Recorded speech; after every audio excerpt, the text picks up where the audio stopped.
บรรยากาศช่วงเย็นรู้สึกว่าหิวข้าวมากๆเลยก็เลยมาทำข้าวฟืนกินนะครับอันนี้เขาเรียกข้าวฟืนอยู่ลาวเขาจะเรียกข้าวฟืนมาได้พี่น้องปองไปเมื่อสักคนแซ่บหลาย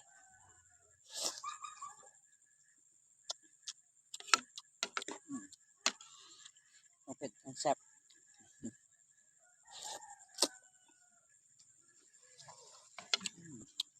แซ่บนัวสุดยอดเลยบรรยากาศเย็นสบายมากๆเลยช่วงเย็นนะครับทักทายสวัสดีทุกคน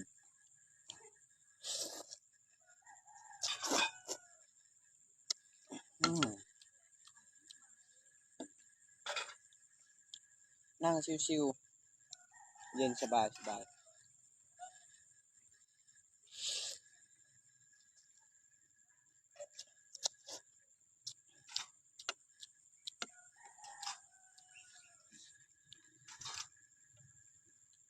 อยู่ใกล้กับทุ่งนา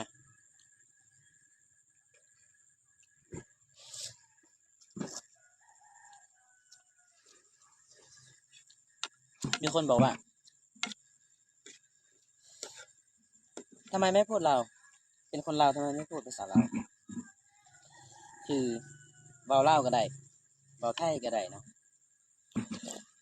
คันเบาเล่าวมันจะเอาเป็นภาษาท้องถิ่นเป็นภาษาไทยแดง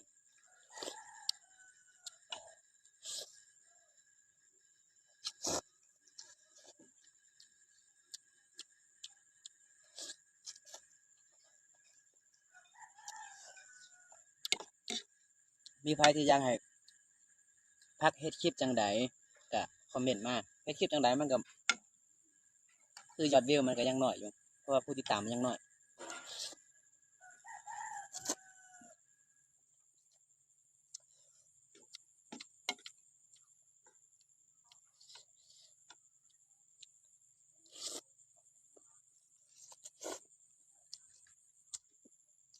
เพราะฉะนั้นแล้วก็ทุกคนก็เป็นกำลังใจให้พักแน่เพื่อจะมีกำลังใจในการเฮ็ดคลิปต่อไปก็ขอบใจทุกคนที่ผ่านมาที่ซัพพอร์ตให้กำลังใจมาตลอด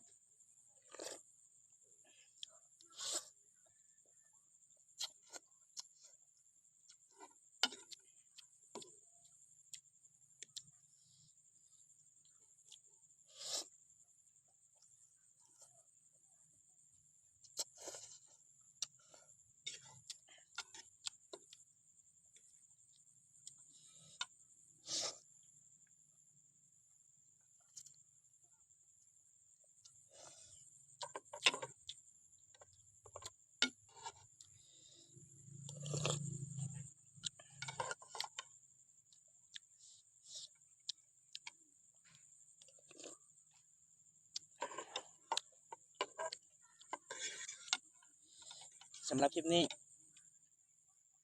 ขอฝากไว้ทางเพียงเท่านี้เนาะ FC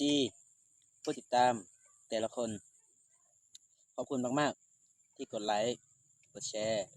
แล้วเข้าดูถึงว่าคลิปมันจะเป็นคลิปบ้านๆคลิปบ้านนา